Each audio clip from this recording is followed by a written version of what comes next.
Well, Oregon will play some big, high-profile games in 2023, perhaps none bigger and more high-profile than USC. Here we go. You are Locked On Ducks, your daily podcast on the Oregon Ducks, part of the Locked On Podcast Network, your team every day.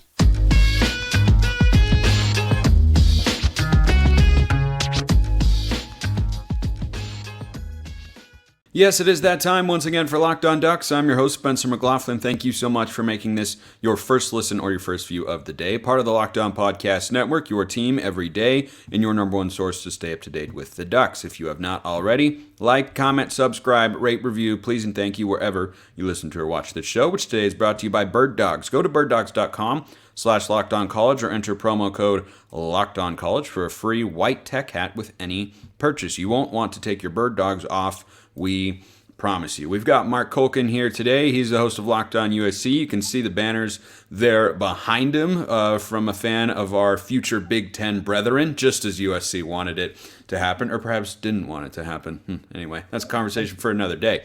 Let's talk about some actual football here, Marc, because Oregon will play some big games this year. Week 2 at Texas Tech. Week 7 at Washington.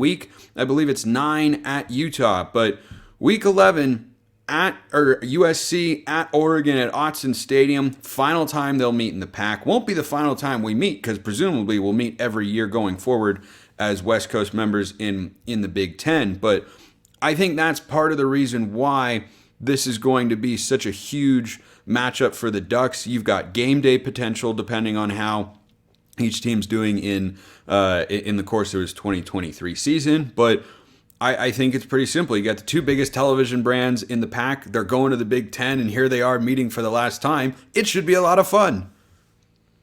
Should be. I have a feeling there'll be a little bit of a saltiness in the air. I think everybody agrees that, Oregon has some big games leading up before the USC team arrives. USC has some big games before they travel up to Eugene. But before Oregon found a way to ride USC's coattail into the big conference. That's going to make Oregon fans so happy. You know me, I like to stir the pot a little bit. This game had a lot of importance to it. And I think it still does, but maybe just a little bit less. Because, as you said, USC and Oregon are going to end up playing each other sometime in the future once those future schedules get made. But as far as current history, USC has, I think everybody would hopefully agree, has turned the page from the sanctions, bad coaching, bad athletic directors, yada, yada, yada. They look like a pretty focused program right now with Lincoln Riley, what they did last year, and what everybody's anticipating them to do this year. When USC and Oregon meet up this year, assuming everybody's healthy and Oregon's gotten through their gauntlet, and USC should probably be their last test of the season, we're going to see who goes into the big conference as the big dog, so to speak. You talk about biggest TV brands. I understand why you go that route. We're talking about West Coast football, superiority. And Oregon likes to, I think they've earned the interim role, but USC is back. And so this is going to be the chance to say, well, you know what? Maybe we're not interim, and maybe USC is going to say, yeah, you were.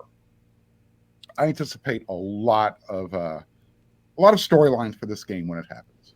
I do think, a couple things off the top here. The fodder and fan bulletin board material you're providing for Oregon fans listening to or watching this show right now is probably up to 6 or 7 items, and you only spoke for about 2.5 minutes. So I commend you for that because I already know what the comment section is going to be saying here. Second thing, though, I think the game is going to be spicy no matter what because it's Oregon and USC. Both teams could quite literally be playing for their Pac-12 title or college football playoff hopes, whether they know it that week or not. You could look back and say, we won that game, that's why we got into the playoff. We won that game, that's why we got into the Pac-12 championship game.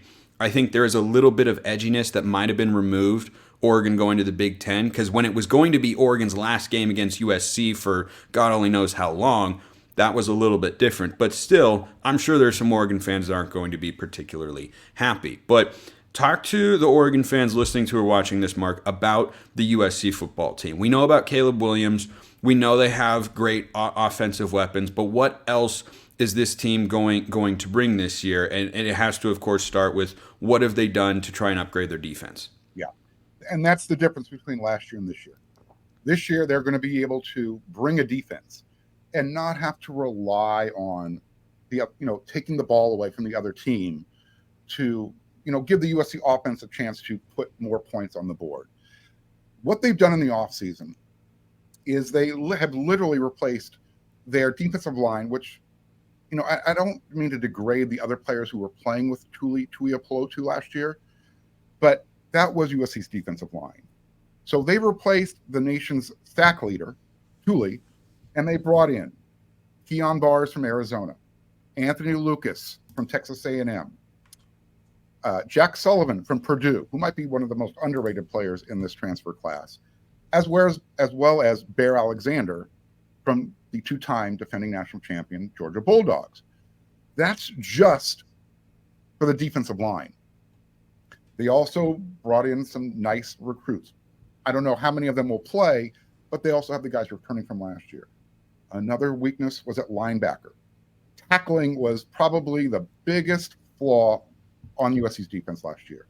They brought in Mason Cobb, who led the Oklahoma State Cowboys in tackling. I mean, one of the best tacklers in the country. If USC has addressed their issues from last year, which is a porous defense and better depth, Spencer, I don't need to remind you, the Oregon fans, the Utah fans, how close USC came to making the playoffs last year. One game. They were one game away. And you don't even have to sum it up in one game. It was literally certain plays in a game. Depth not being available. That's the difference. USC addressed those issues. Look, people can say you can't make that kind of adjustment in 1 year. Lincoln Riley showed you can take a 4-8 team, add a Caleb Williams and some decent surrounding talent around that, and win 11 games and miss the playoffs by one game. Now, if you can do that on the offensive side of the ball, why can't you do that on the defensive side of the ball? Because Lincoln Riley's never been able to do it on the defensive side of the ball is the answer to the question. Lincoln Riley's never had the transfer portal available to him up until last year. Valid counterpoint. Not as if he struggled recruiting at Oklahoma, though. Absolutely. There's no doubt about that. I think you would agree. I would hope you would agree. If everybody just wants to put their bias aside, USC probably addressed their issues as well as anybody during the offseason. And again, they're going to score points. You've got to stop them. Or just as an idea here, sure, you run the football so much that Caleb Williams watches the game from the sideline. That's all. The teams that gave USC the biggest fits last year, Tulane ran for over 300 yards. Utah runs the football a lot. Oregon State ran the football very, very well. I think that'll be a key component of it. But I do think when looking at that Oregon State game specifically, where USC very nearly lost and they made a couple plays on fourth down in the fourth quarter and were able to get it done at Reser Stadium, just scraping by. I don't suspect that this is an Oregon team that is designed necessarily to play that sort of way, because I think they are a bit more explosive and they will want to be. I think this USC-Oregon game, Mark, is a lot more likely to be 38-35 than it is 17-14. Well, look, if we're talking about defenses needing to get our team across the finish line, if we're calling, and I'll be the first to admit it, if USC had a crappy defense in 2022, Oregon had just less of a crappy defense in 2022. So we're going to see who made the bigger adjustment during the offseason. And here's, I guess, the question to ask. If Oregon is going to be balanced on offense, and let's say USC wants to sell and say, we're going to make Oregon throw the ball. Are you willing to put Oregon on Bo Nix's shoulders? Yeah, I am. Okay, we're going to find out who has the better quarterback that day. We certainly we just might have to. We do have the home crowd though, and I like that. Playing from ahead, it's a great crowd when they're ahead. When they're playing from behind, boy, Marc is just coming out and just taking the shots. I've been there. I know the place. We're gonna have it all play out on November 11th. Can't wait for that. Mark, thank you for the time. Appreciate it.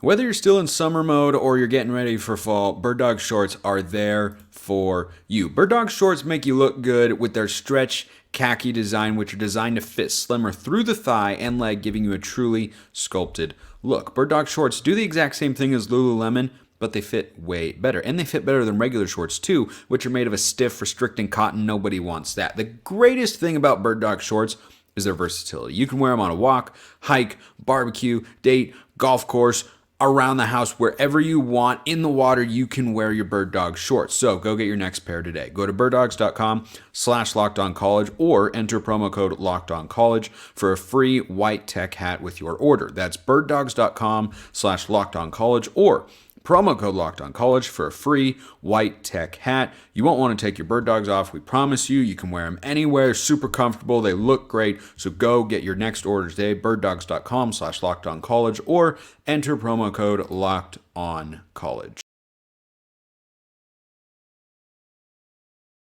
Much like Bird Dog shorts are crisp, cool, and clean. Crisp, cool, and clean was that second segment sip right there. So my thanks to Marc for undoubtedly riling up a lot of you with the takes on there. And look, Marc is unapologetically himself. That is definitely his MO.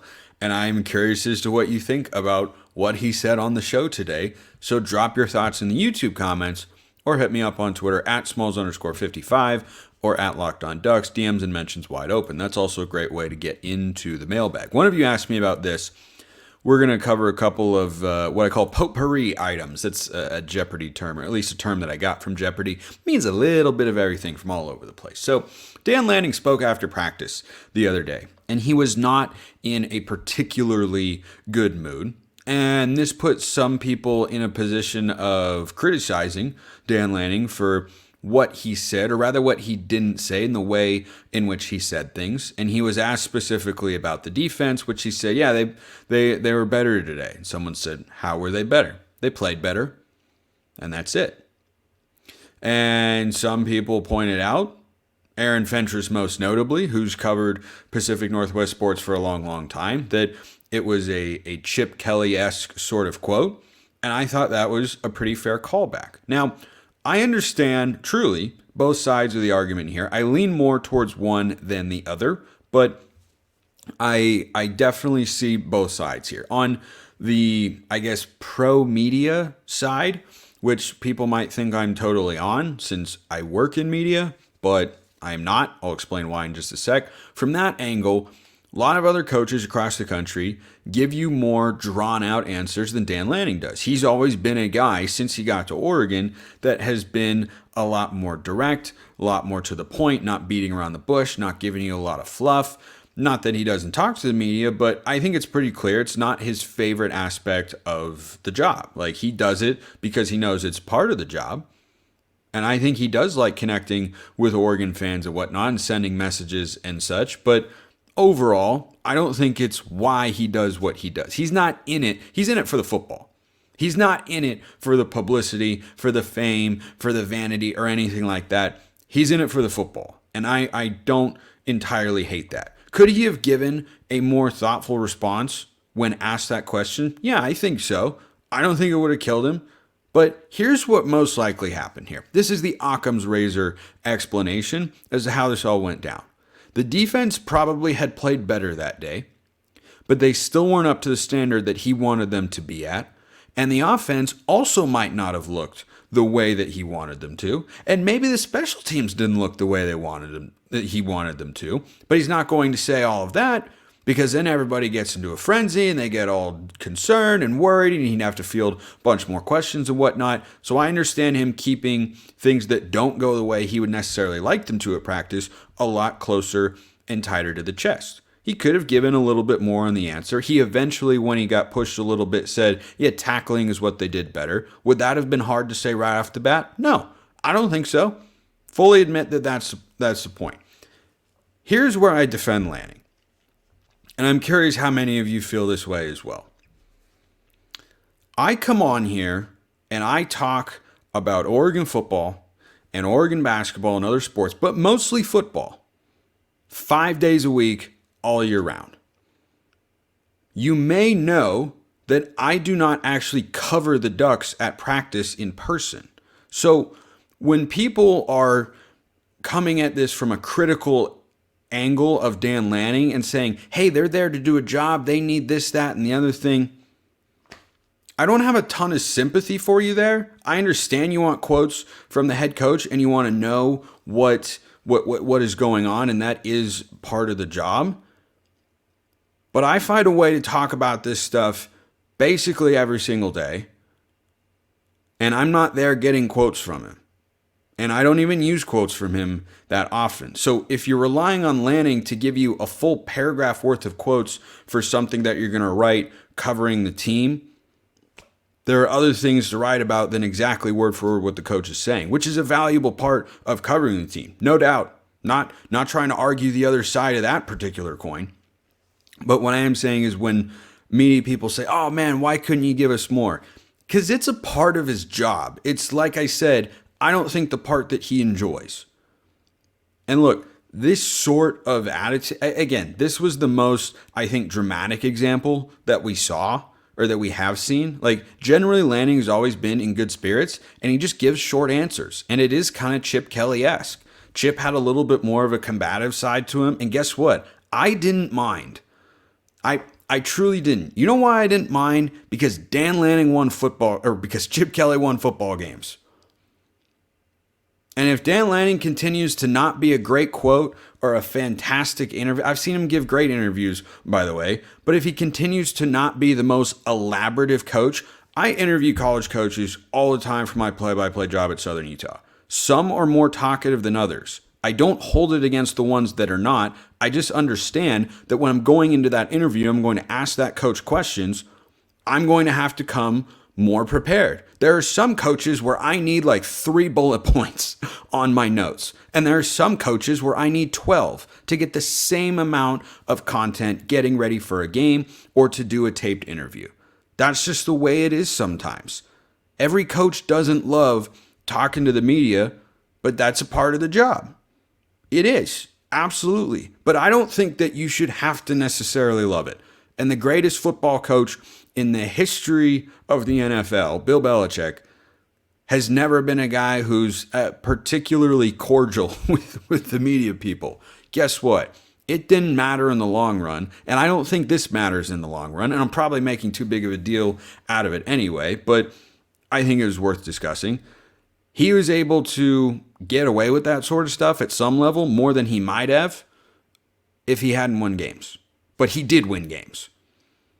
And so at the end of the day, you know why people were okay and why I loved and was okay with Chip Kelly defending the media? Because sometimes media people will come at you, and sure, they're doing their job, but a coach can also be doing his job by being defensive and combative with a particular media member. I remember one interview in particular. Chip Kelly it was 2010 in the undefeated season, and it was that game against Cal was on Versus. I remember it specifically. It's channel 732 on the cable package that we had back then. The guy was really trying to get Chip Kelly to say bad things about his offense because it wasn't having a great day. Because it didn't put up 40 and 50 points the way it did week in and week out. And Chip wasn't going to concede the point that the offense wasn't playing, at its particular best, or that it wasn't effective, or that it wasn't good. And the reason he felt that way is because a lot of media outlets in the country were trying to tell him that his style of football wasn't going to work. You couldn't do that. You can't be in shotgun on every play. You can't go that fast. You can't do this sort of stuff. And he kind of got this chip on his shoulder. Now, Dan Lanning is not doing something that innovative as Oregon's coach, but when you have to go out and face the media every day, who a lot of them know football really well and have been around for a long time, and a lot of people, I'll put myself into this category, by the way, don't know football as well as they think. I like to think I have an above average knowledge compared to the average football fan. That's what I'm striving for here. But I don't pretend for a second that I could be a coach, that I know what is going on here. I have a bird's eye view of everything. But these guys who eat, sleep, and breathe football and have known it their entire lives, I understand them from time to time getting agitated by people who have covered football for like a couple years. And I don't think Dan Lanning giving a short quote when asked why the defense played better, and he said they played better. He probably wasn't happy about something else. I don't get bothered by it. Okay, that's enough on that. Another potpourri item here is that Bo Nix is everywhere. He's in New York. He's in Dallas. He's all over the place. I'm here for this. It kind of leans into a villain side of the University of Oregon. Anytime you go big with publicity nationally, it's going to make people like, oh, why are you doing that? Oh, why are you doing that? Yeah, I don't mind. Like, I think we've had that at some level as Oregon fans for a long time with the uniforms and the facilities and everything like that. So I don't mind. And, the posters going up, if it gets Oregon's brand out there and awareness of the program and everything, I'm here for it. That's good with me. I got no issue with it whatsoever. What's the downside? I couldn't think of one either. So anyway, that's the potpourri of Oregon football news. A couple of unusual topics there. Coach quotes and posters of our quarterback being up in New York City and Dallas.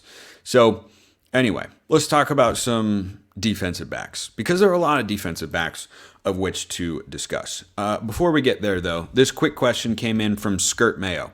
Again, YouTube comments or Twitter. Mailbag always open. Hey, Spencer, quick question. I'll have a quick answer. What should we Oregon fans realistically expect from the defense and special teams this upcoming season? Let's start with the defense real quick. You should expect them to be better. If the defense is not better statistically and situationally than they were a season ago, defending the pass, making adjustments, getting off the field on third down. Those would be kind of my top areas. Pressure rate as well. If those things don't improve, we got problems. Because on paper, a lot of things should be better. Not everything necessarily.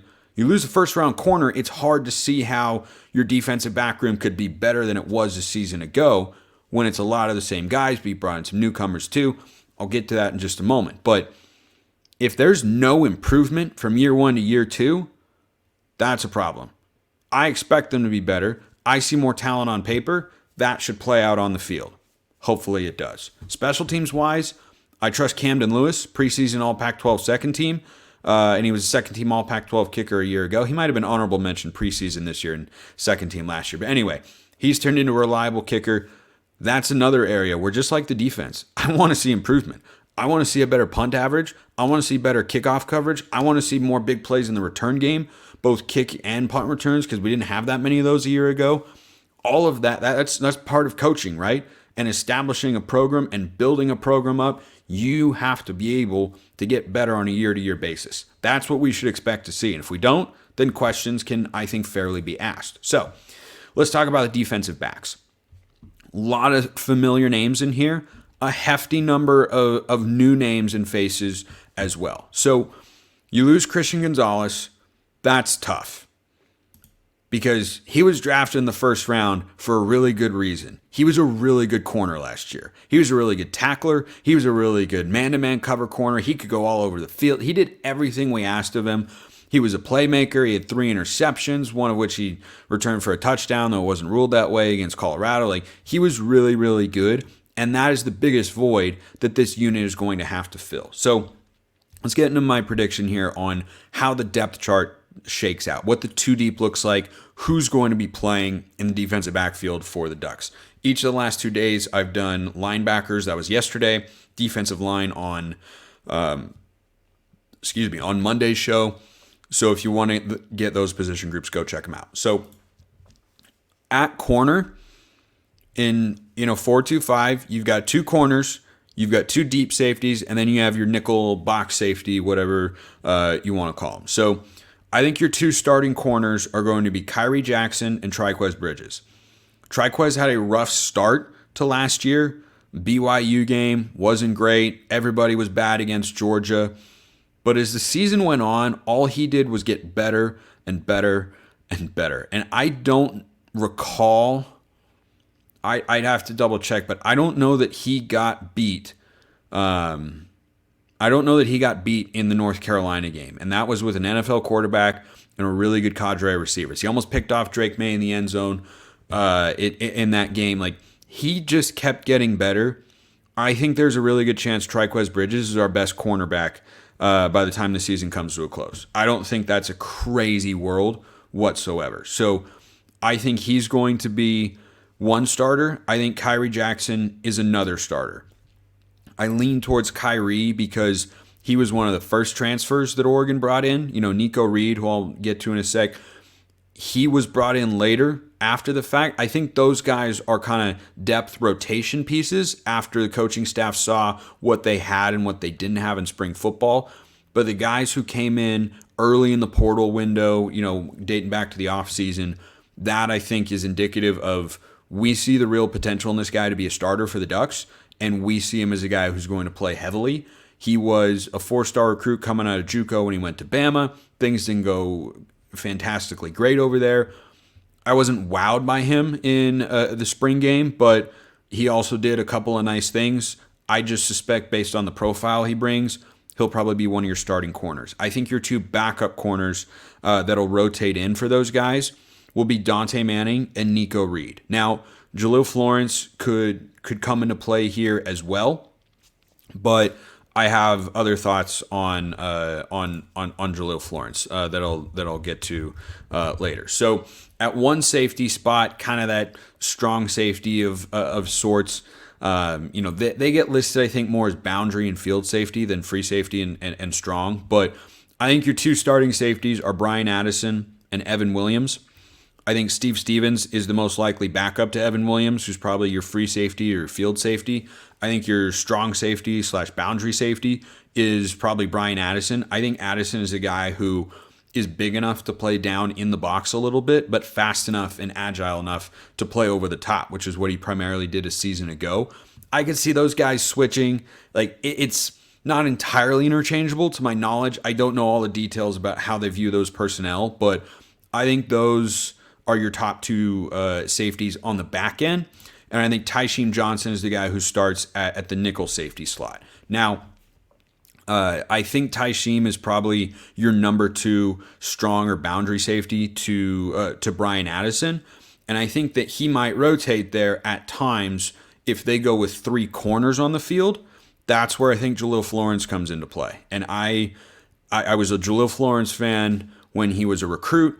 I liked him last year. I think his potential for this year is really, really high. Like, I truly think that is a guy who can become a number one shutdown corner. And he played a significant role for the defense a season ago. I expect him to have that again.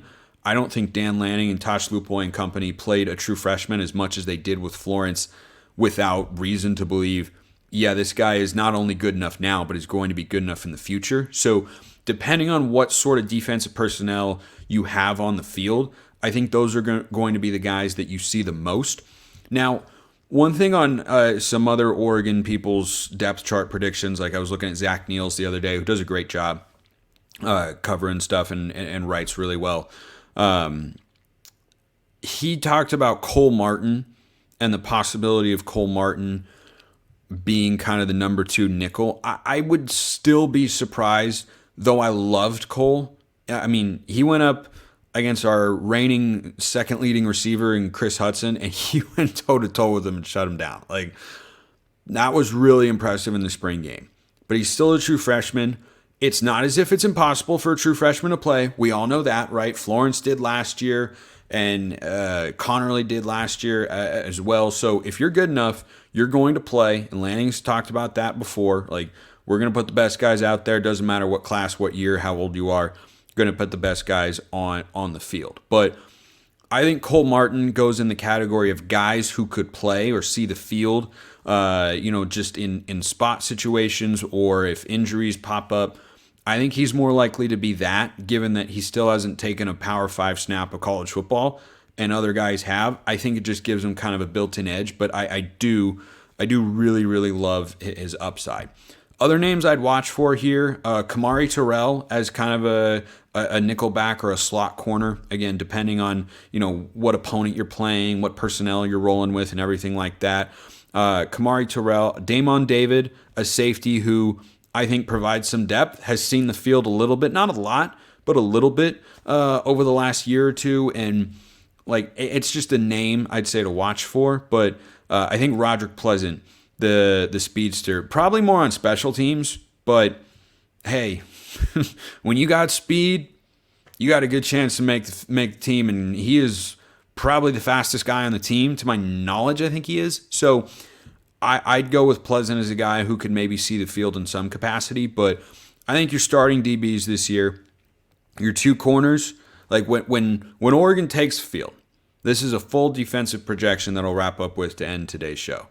I think your defensive line is going to be Jordan Birch, Brandon Dorless, Casey Rogers, and Mace Funa. I think your linebackers will be Justin Jacobs and Jeffrey Bossa. And I think your 5 DBs will be Kyrie Jackson, Triquez Bridges, Brian Addison, Evan Williams, and Tysheem Johnson.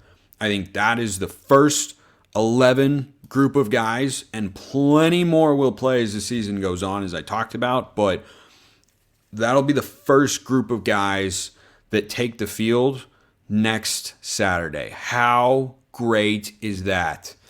Next Saturday, we got football. I think that'll be the first 11. We'll see how I get right. Drop your thoughts in the YouTube comments or hit me up on Twitter at Smalls_55 or at LockedOnDucks. DMs and mentions wide open. Curious to see what you all think. Appreciate everyone listening. I'll see you next time. Have a wonderful rest of your day. And as always, go Ducks.